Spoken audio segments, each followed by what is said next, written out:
महात्मा ने राजा से कहा कि राजा, मनहूस आप हो या यह छोटा सा लड़का, ये खुद ही सोचकर तय करो।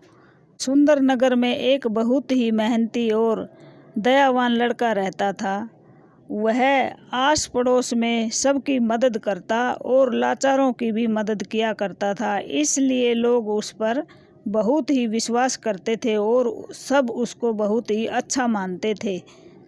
उसकी शादी एक गुणवान और दयावान लड़की से ही हो गई, इसलिए दोनों की जोड़ी बहुत ही अच्छी थी और दोनों में बहुत प्यार था। उस लड़के के एक 2-3 साल बाद लड़का पैदा हुआ। उस लड़का पैदा होने में उसकी पत्नी की मृत्यु हो गई और वह लड़का अकेला रह गया। अब उसका बेटा भी छोटा सा था। आस पड़ोस वाले उसकी थोड़ी सी मदद करते, लेकिन अपनी पत्नी का गम वह भूल नहीं पाया और धीरे धीरे शराब पीने लगा। अब शराब पीते पीते वह पहले तो थोड़ी थोड़ी पीता, फिर ज़्यादा पीने लगा और कमज़ोर भी होने लगा, क्योंकि वह अपनी पत्नी की चिंता भी करता और बेटे की भी चिंता करता कि यह कैसे पढ़ेगा। आस पड़ोस वालों की मदद से और जैसे तैसे करके उसने बच्चे को 8-10 साल का कर दिया। अब बच्चा किसी के घर में काम करता और अपने पिता का और अपना खाना जुटा पाता। वह इतना काम नहीं कर पाता कि उसकी दवा दारू करवा सके, इसलिए बच्चा घरों में काम करता और अपने खाना ही जुटा पाता, अपना और अपने पिता का। अब पिता से यह देखा नहीं गया कि मेरा बेटा छोटा सा काम करता है और मैं शराब के बिना नहीं रह सकता, इसलिए उसने आत्महत्या कर ली और उसकी मृत्यु हो गई। बेटे ने छोटा सा होने के बाद भी बड़ा फर्ज अदा किया, क्योंकि उसके बाप के गुण उसमें भरे हुए थे। संस्कार किया विधि विधान से अपने पिता का और वह कमा कर ही खाने लगा। अब सुंदर नगर में एक दिन बाढ़ आई और सारा गांव तहस नहस हो गया। उस लड़के का घर भी गिर गया, जो घर की छत थी वह भी न रही। फिर एक बूढ़ी औरत ने उसकी तरफ इशारा किया और कहा कि यह लड़का मनहूस है। मनहूस नाम का शब्द जब हमारे हिंदुस्तान में होता है तो सभी विश्वास कर लेते हैं। सब ने विश्वास किया और सब उस लड़के को मारने के लिए दौड़ने लगे। लड़का डर गया और भागता हुआ वह नगर की तरफ गया। वहां पर नगर का राजा बाहर घूमने के लिए आया हुआ था। उसने सबको रोका और कहा कि इस लड़के को क्यों मार रहे हो।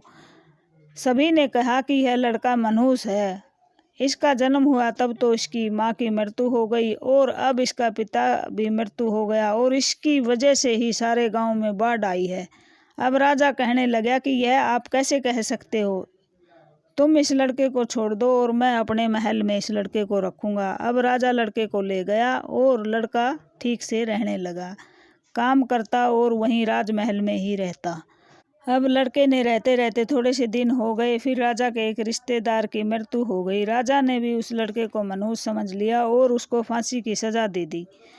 अब राजा का गुरु था जो महात्मा, उसको पता लगा कि एक बेगुनाह को सिर्फ मनहूस कहकर ही फांसी दी जा रही है, तो गुरु से रहा नहीं गया और अपने शिष्य राजा से मिलने के लिए आया और राजा से प्रश्न किया कि राजा, आप इस लड़के को मनहूस कैसे समझ रहे हो। सारी इसके गांव वाली प्रजा तो इसको मनहूस समझ ही रही थी। मैंने सोचा इसका पालन पोषण आप अच्छे से करोगे और आप भी इसको मनहूस समझ रहे हो, क्यों। अब राजा ने बताया कि मेरे यहाँ एक रिश्तेदार की मौत हो गई है और इसके आने के बाद ही हुई है। अब महात्मा ने राजा से पूछा, क्या इससे पहले आपके कभी रिश्तेदारों की मौत नहीं हुई। राजा ने कहा कि हुई है। तो फिर यह लड़का कैसे मनहूस हुआ कि आज सुबह सुबह मैं आ रहा था और मेरे सामने यह आया और मुझे मेरे रिश्तेदार की मौत की खबर सुनी। फिर महात्मा ने कहा कि राजा, तुम्हारे तो रिश्तेदार की मौत हुई है जो कि काफ़ी दिनों से बीमार था, लेकिन लड़का तो ठीक ठाक है और उसको तो सीधी फांसी की सज़ा हो गई। इसके लिए तो आप इससे भी ज़्यादा मनहूस हुए। अब राजा की समझ में बात आ गई और महात्मा से माफ़ी मांगी।